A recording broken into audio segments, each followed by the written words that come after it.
When Jerry Hall, Mrs. Gregory, and Captain Bradford sailed from Los Angeles in search of a mysterious hidden island, they found Mrs. Gregory's long-lost little girl, Joan. The rest of their discoveries are almost unbelievable. The Gregory yacht was pulled to the island by a powerful magnetic force and is now tied up there, with all on board prisoners of the mad scientist, G-47. Mrs. Gregory and Joan are in one cabin on the yacht, while Captain Tex Bradford and Jerry talk excitedly in the radio cabin. Yeah, I got it all right, but I still don't see where it's going to do us any good. Joan didn't come to the door of the cabin, did she? I mean, so that anyone could see she had her mother's dress on. No, she was so scared of what old G-47 would do to her when he found out we had the dress, well, that she was ready to hide under the bunk. Well, we'll see to it that G-47 doesn't have a chance to do anything to her. And we'll have to work fast, because by now someone on the island probably knows we have the dress and heard all we said about it. So hurry and get your head into it. No, not that way. Just pull the skirt over your head. That's better. Now I'll get under it, too. Good thing these dresses are plenty big and loose, but it's going to be mighty hot in there awful quick. And we'll be done with our little job mighty quick. What good can we do with this dress? You said just now they'd know we had it. We've got to hurry, so listen closely while I explain it. This is the nuttiest thing I ever heard of.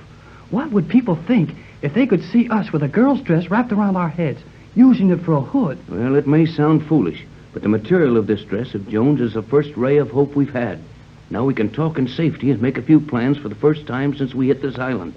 I knew there must be some way to talk in privacy here. You mean the stuff this dress is made of will keep out the sound waves? Or whatever it is they use to hear everything that goes on around here? Yes, Jerry, I'm sure of it.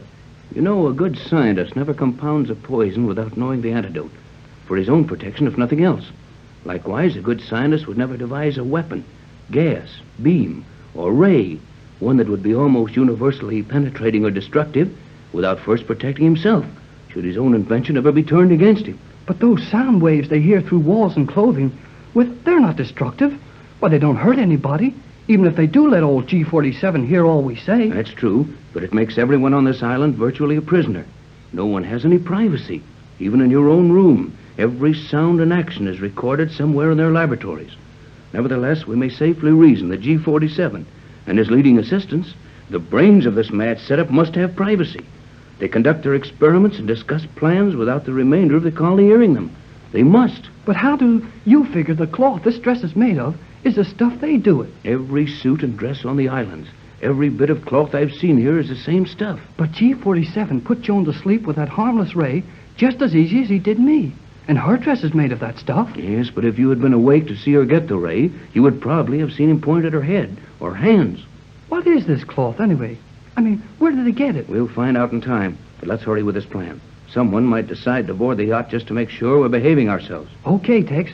What are we going to do? All right, here's the setup. When we get out from under this dress, we'll take it and put it over the radio. Be sure it's under and around the whole thing. I got it. Then one of us can put our head inside the dress and work the set. And G-47 can't tell we're doing it. I'm going to let you do this. You know what to say to Johnson if you get him. Give him our position and say to stand by for information on how to rescue us. Tell him not to attempt rescue without instructions. Gee, then what can Johnson do if I do get word to him? He can't do anything now, but we've got to figure how to get control of the power on this island. We could use their knowledge for the greatest scientific age in the world. But I feel sure that their intentions are not to aid the world, but to destroy it. Oh, golly. Let's get going. Now operate the set on the usual wavelength, and I'll set the directional beam reflector due north. We're outside of the listening post around the inner circle of the island, and this beam won't make the slightest disturbance anywhere except due north. The set is all warmed up now. All ready now. All ready, son. Now we'll just slip out from under this thing and cover the set with it. Then I'll go out on deck and stroll near this cabin door in case everyone gets curious. Go to it, and don't talk to me again. Don't say anything until you're covered up with that set. Inside this dress now. Then send the message. Now, out we go.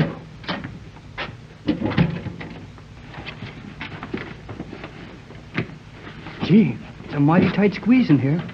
Guess I'm ready to go. J12C, J12C, J24Y to J12. Jerry Hall on J24Y, calling J12C. Hello, Johnson. Hello, J12. Oh, golly, something's wrong. I can't raise him. Well, guess I'll just have to try again. J12C. Hello. to J24Y. Hello, J24. Go ahead, Jerry. Go ahead. Boy, here he is. Hello, J12C. This is Jerry Hall on J24Y. Captain Bradford wants you to get this, copy it, repeat, then stand by. Here it is. Our position, latitude 29 degrees south, longitude 124.30 west. Danger here, but do not attempt rescue. Stand by for information on how to rescue us. Get that? Do not attempt rescue without information. Repeat, J12. J12C to J24Y. Repeating. Your position, 29 degrees south, 124 degrees, 30 minutes west. You are in danger. Standing by for information how to rescue. Confirm, repeat. Okay, J12. Repeat, okay. Jerry Hall standing by for Captain Bradford. That's all, J12. Now I can get out of this dress. Oh, boy. That feels better. Hello, kid. How did you enjoy your rest? Oh, I had a swell sleep, Tex. I dreamed I used this radio set again, but nobody was spying on me. I talked to Johnson in Los Angeles, and he knows we're here. Great dream, son, but there's no chance of it ever coming true the way we're watched. G47 knows all we say and do.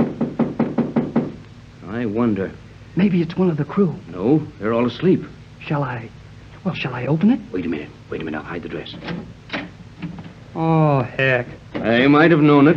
You must pardon my rudeness in entering unbidden, but as long as anyone could have seen and heard all you were doing through the portholes you so kindly left open in every cabin, I surmised you were not discussing anything secret. Just discussing our situation here and wondering how long it'll be before we can get away from this island. You knew we would be discussing that without my telling you. Precisely. And even if I could not see that you have Cleostra's dress there, I would know that the material of the dress had been used for some purpose. How would you know that? Never mind that, Jerry. It's enough that he knows we were using it. And of course he knows why we were using it. You displayed some small intelligence in your ideas about the material, Captain, and you have undoubtedly discovered that the fabric is impervious to beams and rays of our sound and light transmission spectrum. I have. That didn't take much figuring. Tomorrow, you may visit the laboratories where the fabric is made. You may have enough of it to drape the inside and outside of this boat, if you wish. I have no desire to intrude upon your privacy. I merely came to warn you that while your childish and unsuccessful attempts to reach the outside world merely amuse me, your first successful attempt will mean your end. Well, we're going to try it just the same.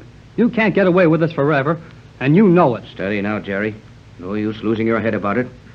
Well, G47, I want to tell you plainly that if there is any way I can get my friends out of your grasp, I'm going to attempt it. You are a fool, Captain. A brave one, possibly, but nevertheless a fool.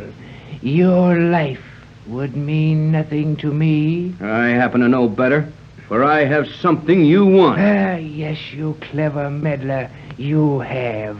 And you know that I will keep you alive until I wrest your secret from you.